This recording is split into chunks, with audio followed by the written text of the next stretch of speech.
once again, I am joined by another special guest. And this, like I said, when I started this, I didn't know what I was doing. I just knew I had an idea to communicate the gospel. Wrote a book, didn't even think I'd write a book.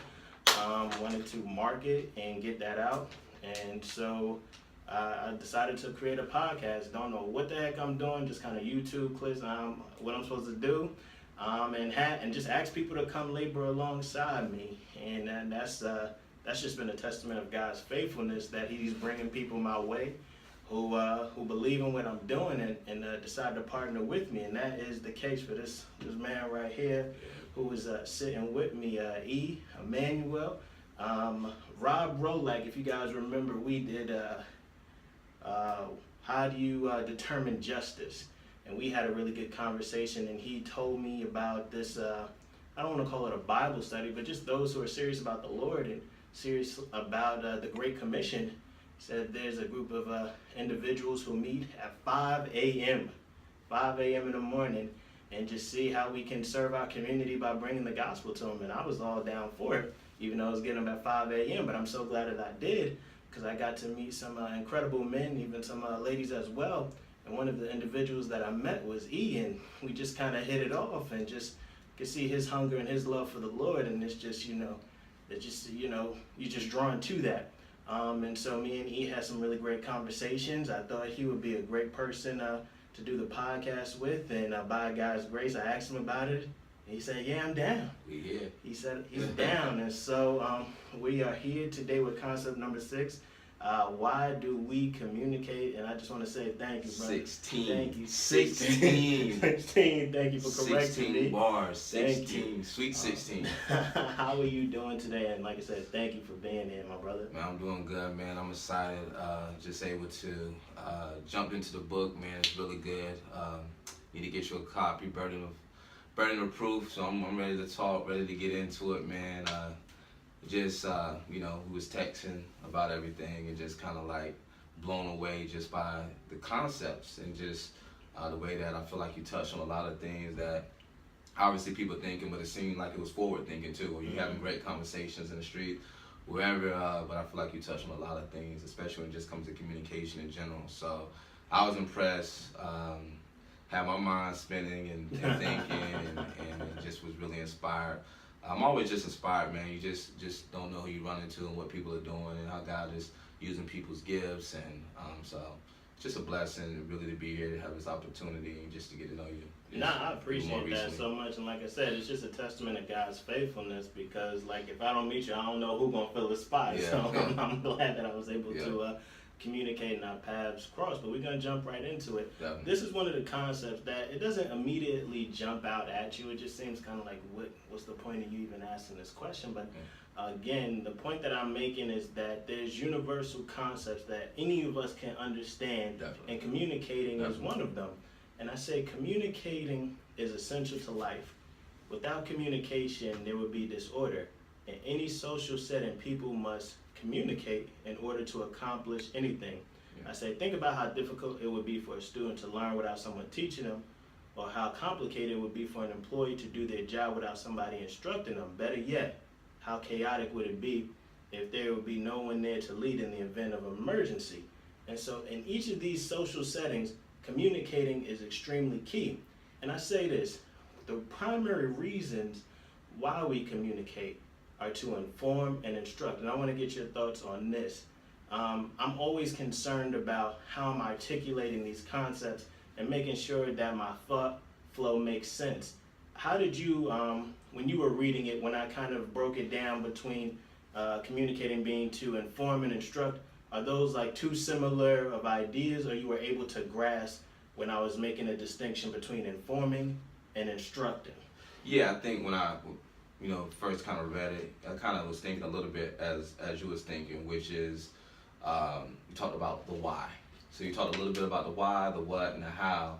And so I got in kind of like a thought of which one is the why? Is it informing the why, or is it the instruction? So in my original, just taking notes with it, I think in my original, it's like the information basically was the why, etc. So just just off of first thoughts as reading it. So, but it made me think more into it. I don't know where it was in the book, but it made me think. You was basically just saying, it says the what and the why and the how, but just in general, yeah, I think it's very essential just to think of just really the importance of those two concepts. I don't know if it could be even broader than that, but I think in its simple form, you're looking at informing, which is knowledge, and you're looking at instruction, which is basically gives us the wisdom and the principles to be able to live life. And that's what you say is, communicating is essential to life. So just even that thought, kind of like, I think he was really trying to challenge us to really think like, hey, we don't probably think how important communicating is, but it is essential to life, and I'm glad that, because like I said, my biggest fear is that someone's reading this book and they're like, what the heck are you talking about? And talking about communicating is extremely essential when you write a book and trying to get somebody to see the thoughts that are in your head and communicate them to that.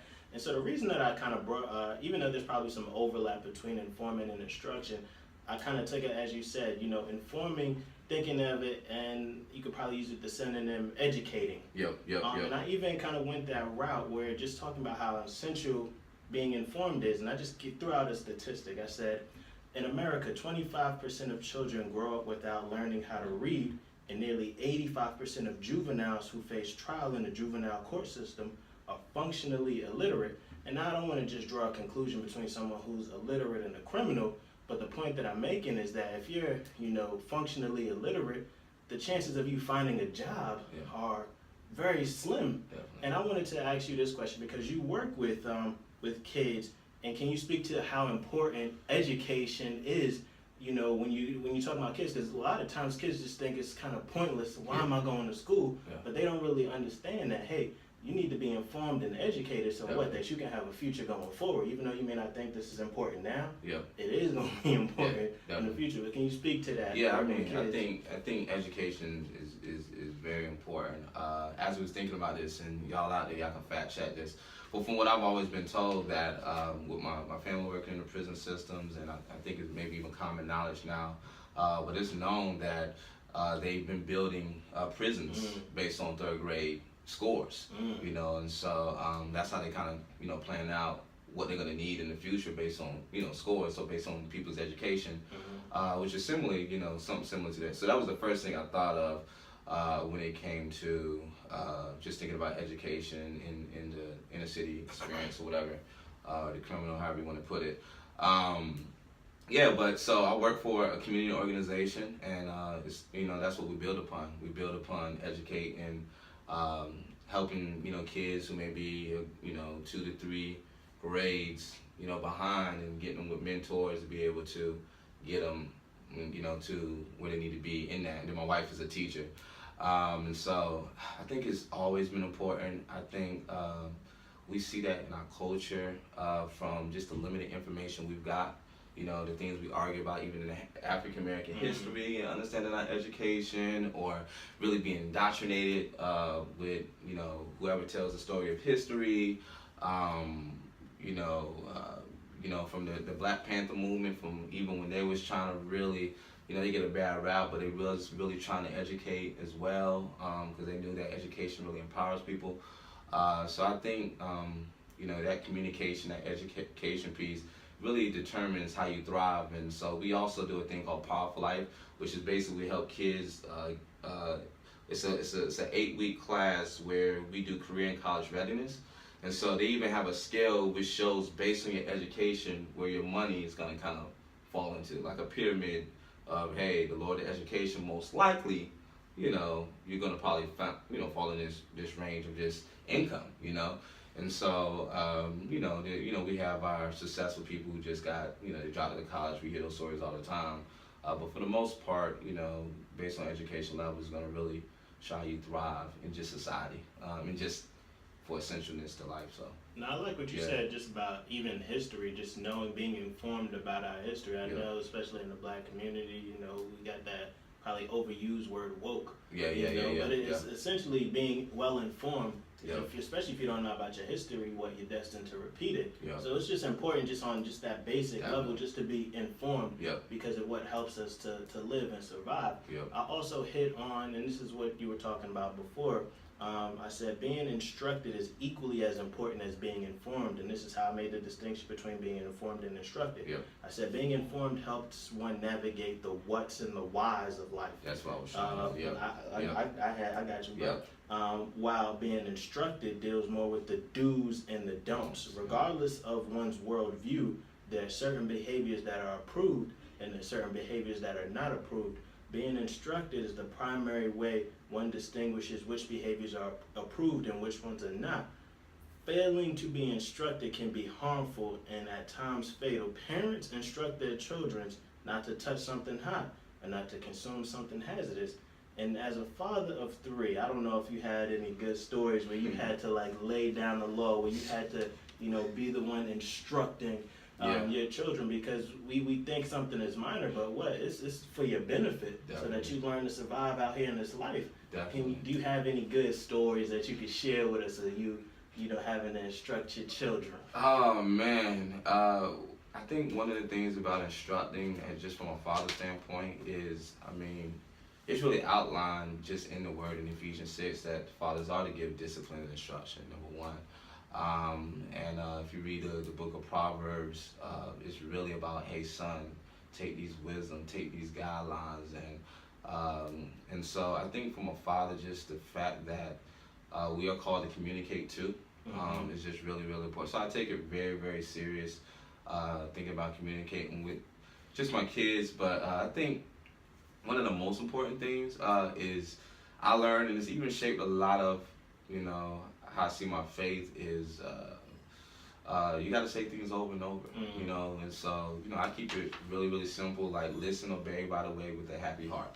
That's what my kids can say. They know if you ask them if they do anything wrong, it won't be the act in itself. They say, I didn't listen, so they connect their wrongdoings or their mistakes to the fact that they really didn't listen, and so I just really communicate the same things over and over and over. And I think when we look at our culture, we see the same message over and over in hip hop. We see the same message over and over in media, and it really starts to feed you, And so I think as a father and really trying to be in my kids' life, communicating the same thing, and it becomes a discipline as well. We want to be disciplined in the knowledge that we receive, so it can really have some kind of proof in our life.